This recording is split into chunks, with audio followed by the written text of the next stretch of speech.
All right, everybody, it's that time of year again. We're starting to get worried about performance reviews. And for introverts, this is the time where we start stressing because we don't know if our boss has actually seen all the good work we've done all year long.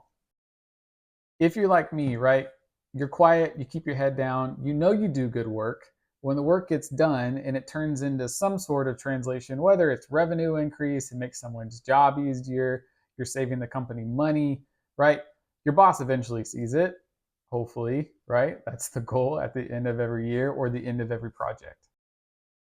What gets lost in a performance review is the visibility of your work throughout the year because the manager, your manager, is going to do your performance review based on what they remember, not based off of what was actually done in your work for the entire year.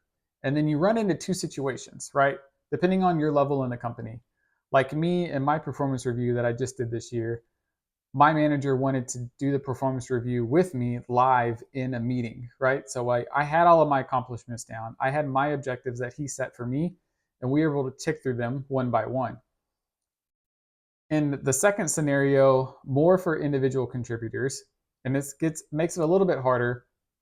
Your boss has to do the performance review, give you your score, and then show you the results of that performance review. And at that point, it's a little late, but not all is lost.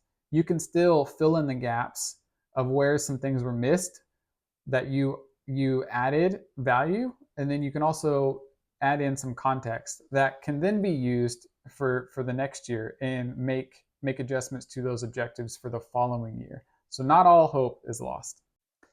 At the end of the day, it's really about consistency and visibility. This is not an issue with your personality. It's not an issue with confidence, right? We need to make sure that your boss can see what you're doing throughout the year. And so when we look at the value of your work, and if you haven't had your performance review yet, think about the top three things that you would want your boss to know that you did over the last year that has brought tremendous value to the company. Just three things. Focus on those three things if you don't already have priorities set for last year. So get in there. You're going to do great. Just make sure that you talk about impact, not task, and let your voice be heard in those meetings. If you didn't do a great job in 2025 of keeping your manager up to date, start now in 2026 and do regular check-ins every quarter with your boss to make sure that they can see the value that you're adding to the company. Good luck.